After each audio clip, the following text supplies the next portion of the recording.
and welcome to Add More Zest. My name's Rebecca, also known as 4Kids at 147. Happy 5th of June, everybody. I hope everybody is doing well. Getting their diamond painting done, etc. I've just had a rejig to make sure that my cover paper is giving me a square. Do seem to have a little bit more on this side than this section down here, but you know what, it all evens itself out in the end. So I'm going to start off with my ABs. I prefer placing my ABs first, then I don't have to press down as hard on the pen. Let's see if we can get it all in, get as close as we can with getting it all in. So yeah, we're starting with number 3, but hubby and I are back from our weekend away, so I hope everybody else had a fantastic weekend.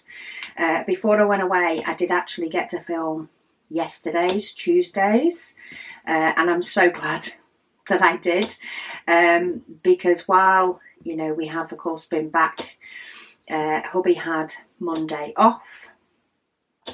And of course we got back, and yeah, there was a bit of pottering. There was some bits that needed doing before he sort of went back to work today.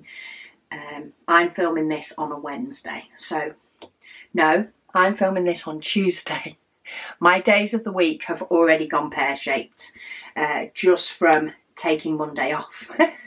And I did do a little bit of work, though Megan did the majority of all the orders and stuff. I did do a little bit to help her, and caught up on some admin, because admin, oh goodness me, that stuff piles up. So yeah, we got back. Hubby was back in work today, and I was so glad that I had filmed today, as I'm filming this for tomorrow, that video for Tuesday, because yeah, like I turned around to Megan this morning because she's off for half term, and I just said, this house needs sorting today. All the stuff that we'd brought back from being away, it's not the unpacking of the clothes as much, though it's not necessarily as exciting as packing them, but it's just all the other bits that you end up picking up and taking. So chargers or tablets, or you know, I might need this, I might need that, and then you find that they're actually stored in various parts of your house that work perfectly for your day-to-day life, you know, for you to be able to grab some paracetamol, for example. You know, you have that in a certain place where you're used to grabbing it, and then you have, you know, all your wash and cleaning stuff, clean yourself up stuff, and that goes in a different room in your house. And yeah, it's putting all that sort of stuff away. Plus, of course, being away for the weekend meant that the house needed a straighten up and a clean anyway. Kids did great while we were away, you know, kept on top of stuff, did some washing, looked after the dog, all the rest of it, but the house still needed, in my mind, a blitz through, just to, when you go to dust a surface, you're more likely to put away those bits that have ended up where they don't belong. So Megan and I gave the house a good straighten and a clean today. And yeah, then I'm filming now, of course, for tomorrow. So yeah, I was so glad that I actually did manage to get that video done, because otherwise I'd have had to pause partway through cleaning, or I'd have had to delay cleaning, which I know full well would have got delayed even longer for me. If I delay cleaning past a certain time in the day, yeah, picking that back up is nowhere near as likely to happen. But yeah, we had an absolutely amazing time. Had a really long time in the sort of spa that they have there. Sauna, steam room, all that sort of stuff. And the pool and things like that. So yeah, we had a lovely time. So thank you to everybody who has asked. And yeah, I'm happy to be back diamond painting, because anybody who watches my channel all the time will know that I did take a Paint Gem mini set with me. I took one with me last time we went to Center Parcs, and I actually did quite a bit. Or at least did a couple. Enjoyed spending some time in the evening, sort of just unwinding and doing a paint gem or two. This time, nope. I didn't do a single bit of diamond painting while I was away this time. I suppose I spent more of my me time reading a book. I did pick up a paperback, a real book, should we say, from the shop. And yeah, I ended up sitting and getting completely lost in a book that I ended up finishing before we left. So it's amazing how every time we go, it seems to be different on sort of how, I suppose it always feels like a relaxing holiday, but sometimes we feel like we've done more than other times. And even though we booked less things, and I think we did less things this time, they seem to feel like they took longer. I don't know if that makes sense to anybody. I don't even know if it makes sense to me at this point. But yeah, we had a really, really nice time. So I'm back to it now. My house is straight and clean, and everything is put away. Megan and I have a plan of action for the next few days. We're going to be doing quite a bit of stocking up of general things that are available in the shop, just to make launch weekend a whole lot easier. Because stock items, we sometimes never know whether we have enough or not.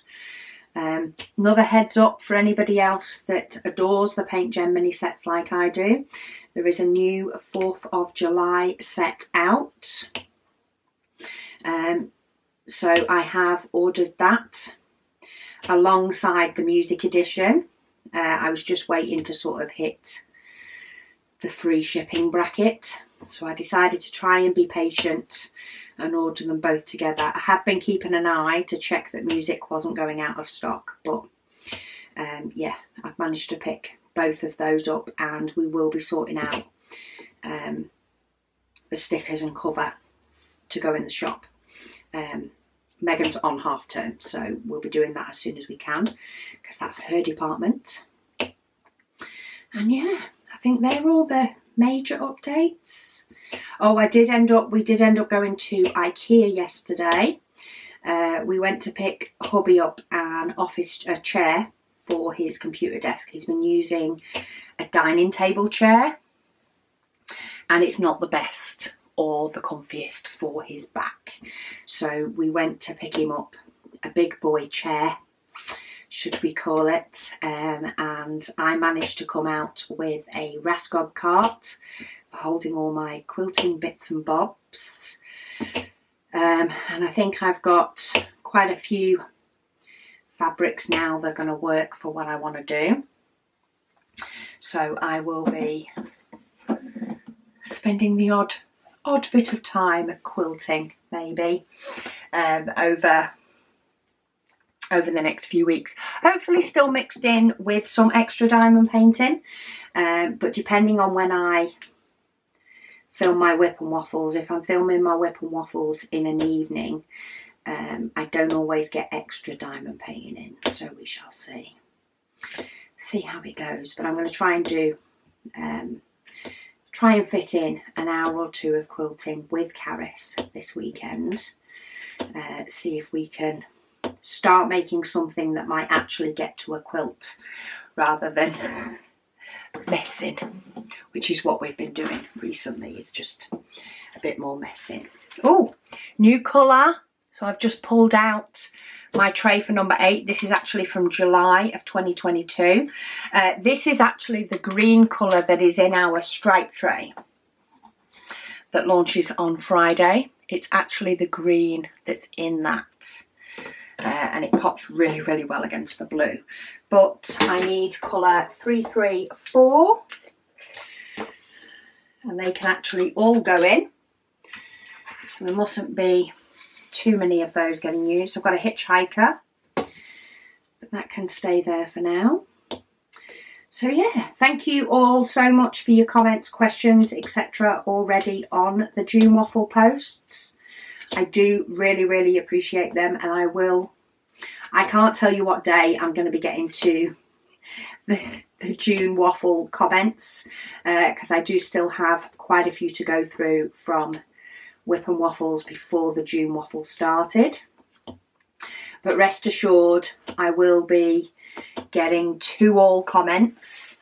You know, they just may run over into some extra long Whip and Waffles that I do after June Waffle. So, you know, waffles galore. We like waffles. So Grey Legrand, I've got a couple of comments here on my Thursday Whip and Waffles on Walking in the Rain. But she said she's hitting pause. I love how she puts she's hitting pause while she types her comments to me.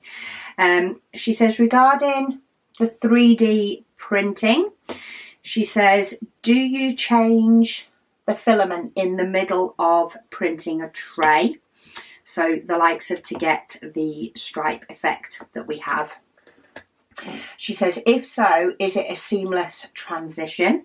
She says, do you have leftover filament that you could make Frankenstein trays? She says that would be cool. So I don't physically go to the machine and change over the filament. We actually have 2 of our printers. We have quite a few printers, but 2 of our printers have, it's like a machine that can go on the top of it, that actually allows you to print up to 4 different colours on one tray or on one print. And you can actually sort of connect multiples of them together as well to print more. So we are looking at doing, you know, some with quite a few more colours coming up in a few months. We're still sort of messing about with them. But yeah, the machine does it. So we load up the 2 different colours that we want and make sure they are in the right order, as in what colour we want on the bottom and then what we want following, and the printer does the rest.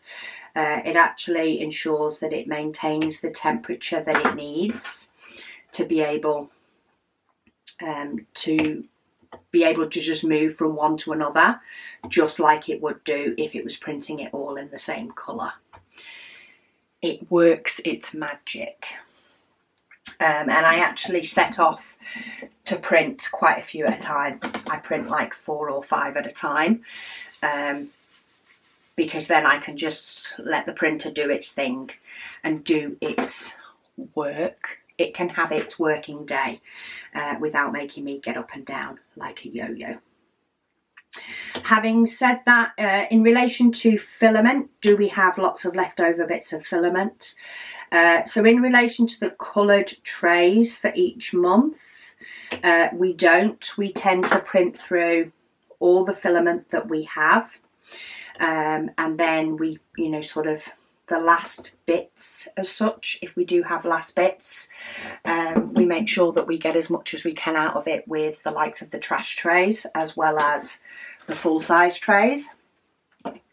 So we don't tend to have any left over from the monthly. If we do, if say with the stripe trays, it actually works out quite well in relation to the ratio of filament that we need. of one type of filament, one colour of filament compared to another. It wasn't planned that way, it just happened that way, but it actually worked out really well for having, for using pretty much full rolls. But we do have, it's a different sort of side project that's being worked on, where we do have some sort of parts of rolls left over, where I am potentially going to, because the printers that we have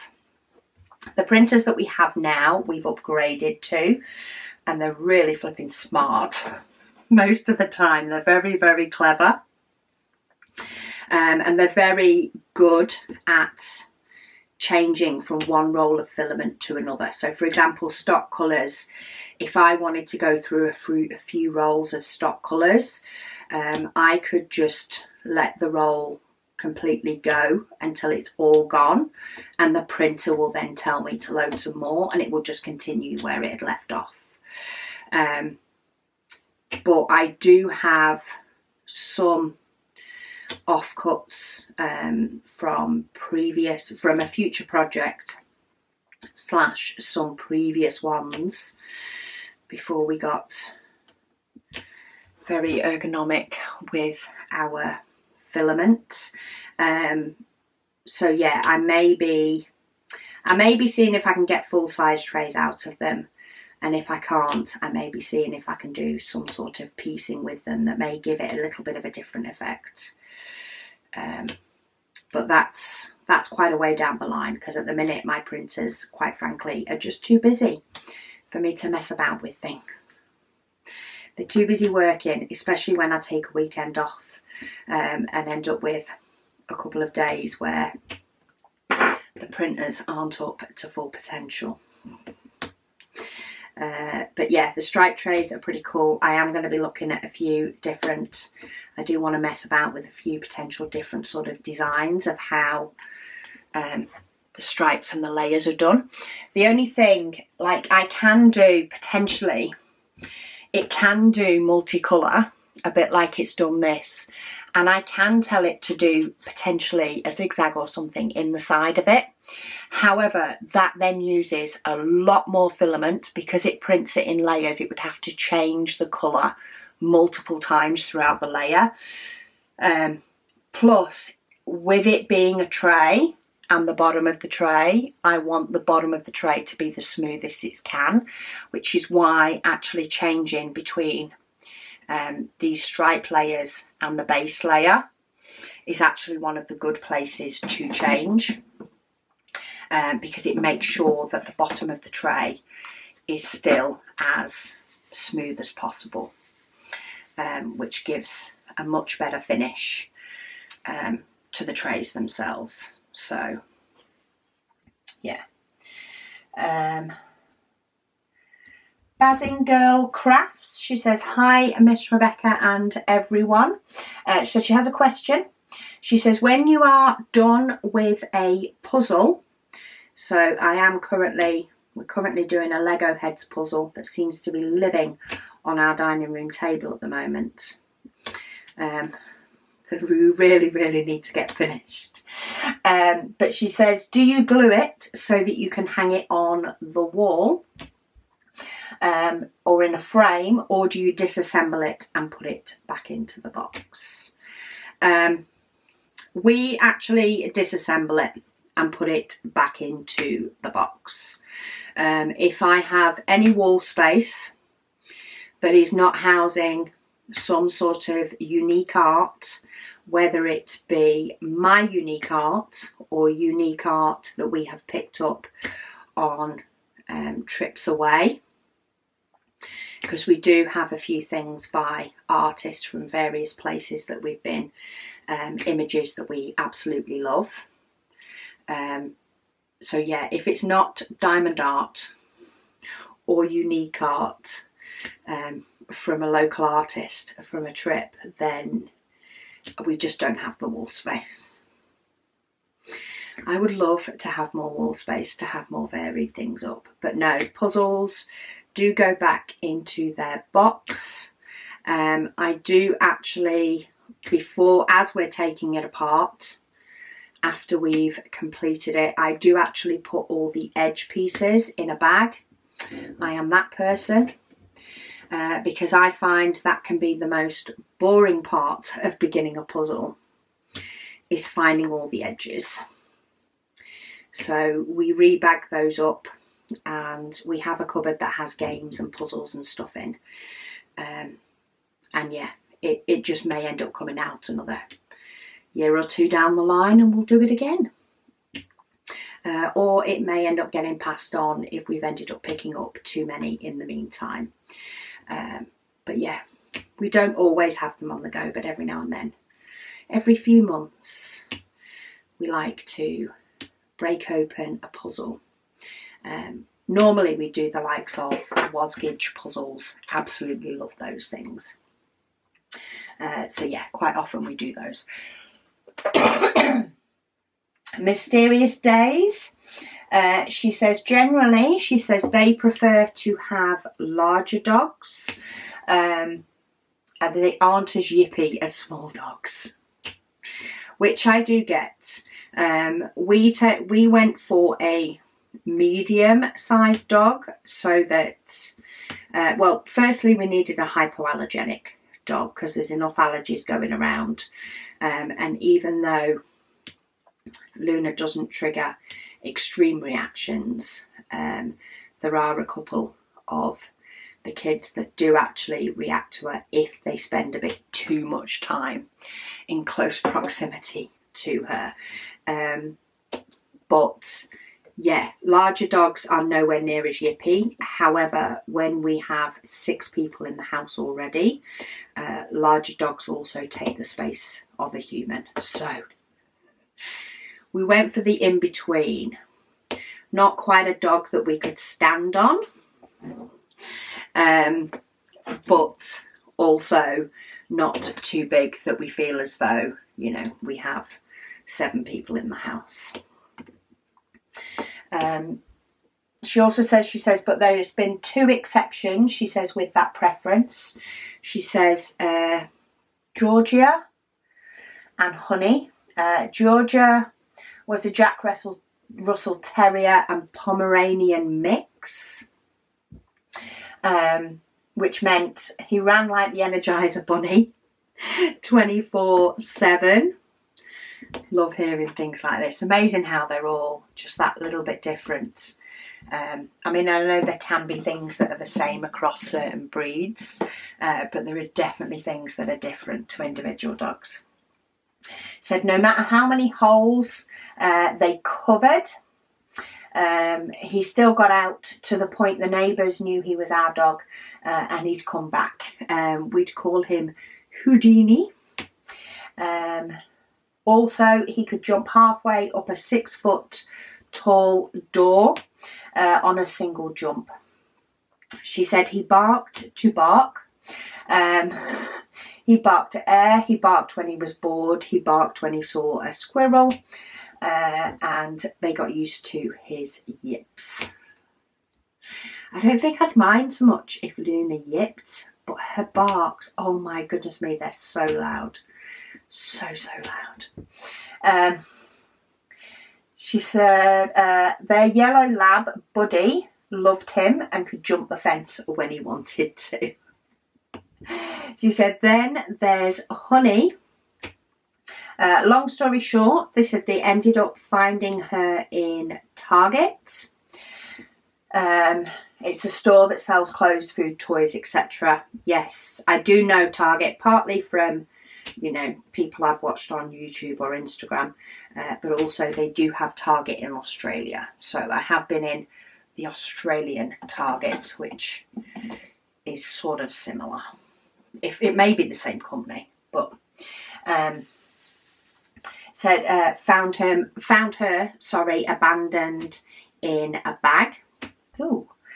She had no identification and the target was closing, so they were allowed to take her home as their own. Since she wasn't chipped or didn't have a tag, she said the lady found us and claimed that she forgot her dog in a rush to the airport, but they didn't give Honey back. Anyway, she said she was a Shih Tzu, and we didn't know she could bark for an entire week. We thought she couldn't at all. She very rarely barked, and she only really barked at men and one of their female friends. She says even then, she wasn't very loud at all. Bless, because Shih Tzus can be, though. There we go. Speaking of barking, the kids have ordered some waffles for dessert from a place in our town that delivers. So that's what that barking will be for the waffles. It's like timing. I mean, my door's not open, so you may not have heard it as loud as you do when I'm filming with just me in the house, and you know, Luna doing her barking with the door open. But you've probably heard her anyway, because as I say, it's loud. And I put noise cancellation on this filming as well, just to hopefully get rid of any background noise. Doesn't always work. That's for sure. I'm sure there's been past videos when you've heard the kids when they've decided to shout at each other, which more often than not is not a form of argument. It is just when they get loud and boisterous. Anyway, back to comments. I feel like, I've only got 2 colours left.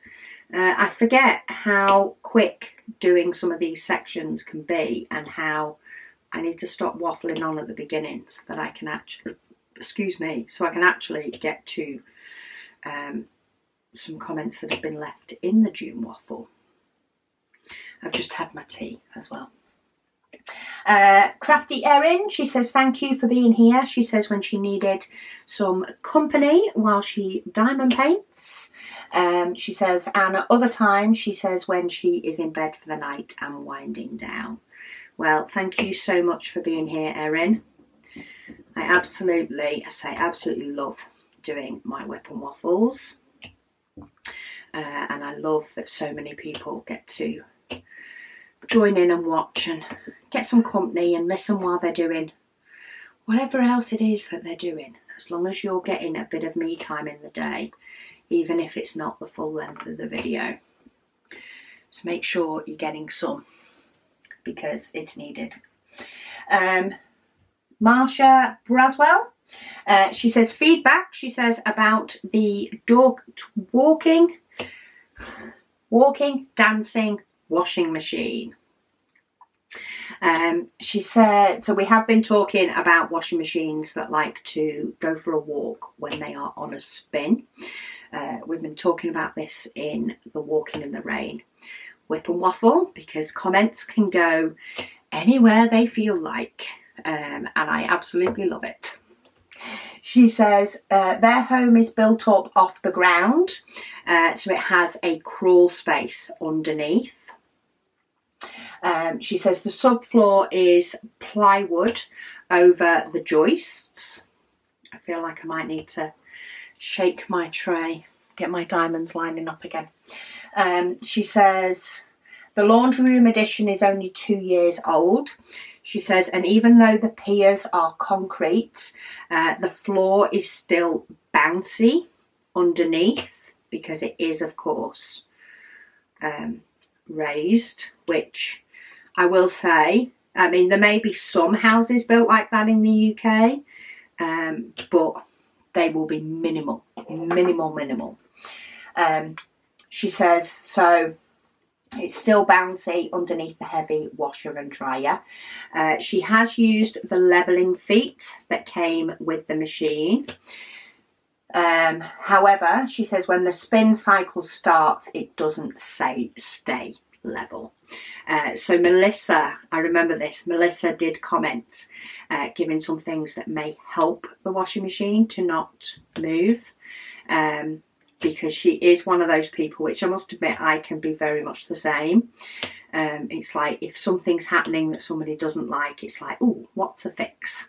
And my brain thinks through different things that could be a fix and fires them out. Will this work? Will this work?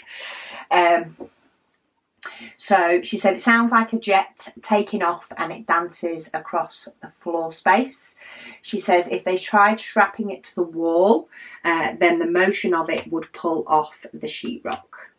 So yeah, I think some of it is quite possibly, it might be an unbalance in your machine in the first instance, which is probably like right inside the machine, but it also may be that your house is built completely different to the way they're built in the UK, which is why me and Melissa don't quite get it as much, because UK houses are built different. She says the units are quite new, and they got large capacity ones for their family of 5 at the time. One of the family at the time was a tiny premature baby. Aww. She said they never seem to be caught up on his laundry or the towels. She says now that they are down to 3, they only do laundry once a week on a Saturday. Oh, I'd love to be able to do it once a week, but then again, there's 6 in our house. So yeah, it's never ending. She says when these units wear out, she has decided to go back to average size ones. They won't be as heavy, and therefore hopefully they won't be as bouncy. If they were on a concrete slab, then it wouldn't be a problem. So there we go. It is because of the way the house is built. And she says, yes, it does drive her crazy. Which I can imagine. Sometimes it is the little things. I really enjoy the days, I must say, the days when I'm doing something. Quite often it's something for the shop, or some organising, diamond painting wise, and I'm just able to sort of, my mind wanders. I've not got that much on that my brain is constantly rearranging my to-do list in my head. I don't have that much on, you know, that I'm constantly thinking about what I need to do, but I have, you know, something to do with my hands, whether it be diamond painting and not listening to a book, or whether it be, say, something for the shop, and my mind gets to sort of wander and think of things that, you know, could potentially be done better, whether that be a process, we do something in the shop, whether it be the way something in the house is organised or stored, or, you know, just anything that has a slight annoyance to it that could potentially go away.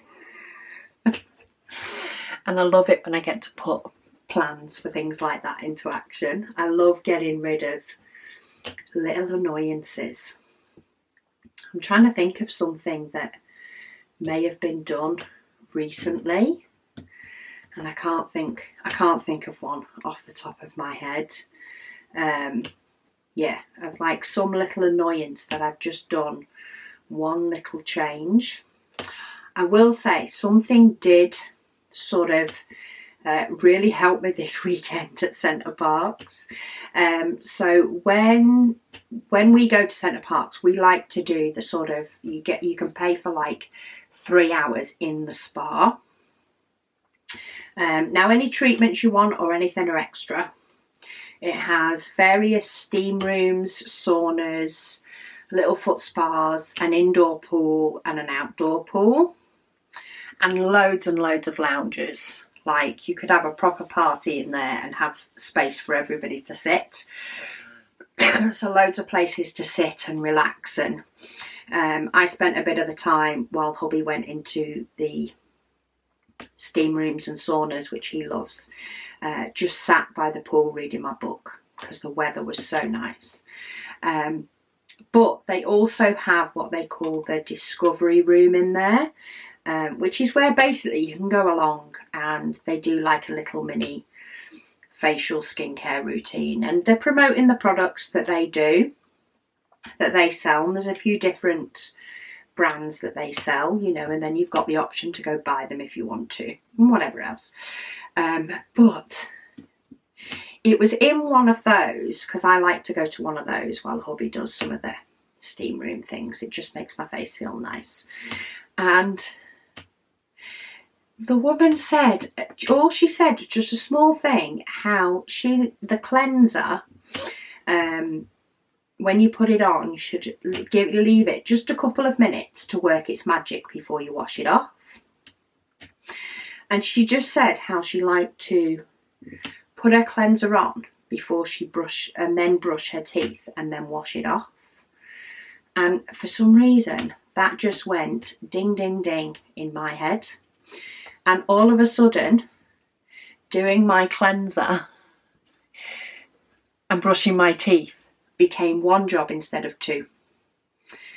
Because every now and then, especially first thing in the morning and last thing at night, it could happen to both.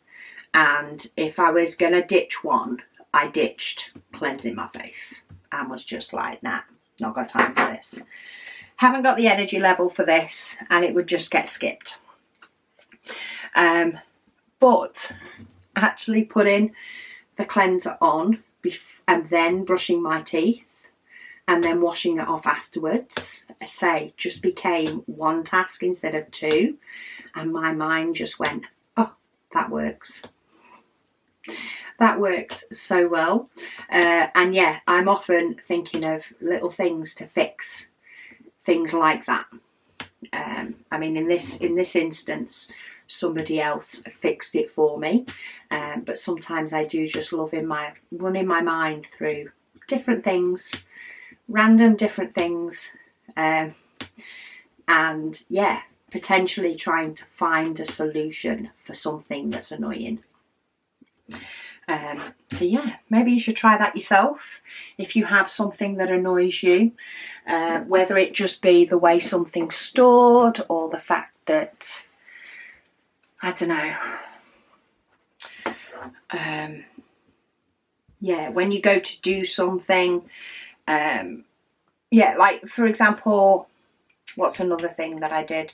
So I kept forgetting to take my vitamin D, which vitamin D is something that I need and could do with taking on a daily basis regularly.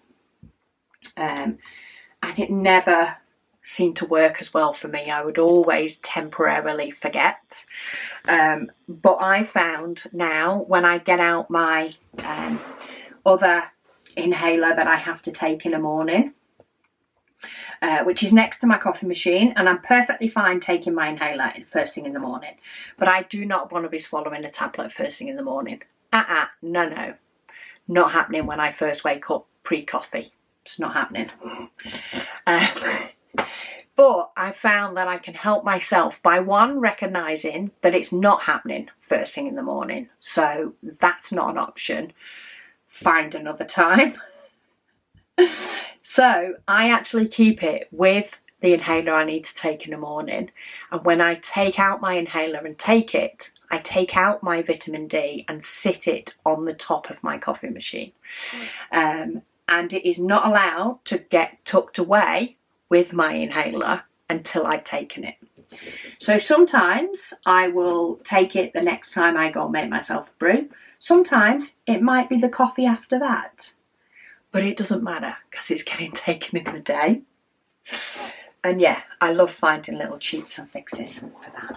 Anyway, I have completely waffled my way through today's section. So I hope you've enjoyed it. I've got through a few comments, but about 5. So we'll see if I do better tomorrow.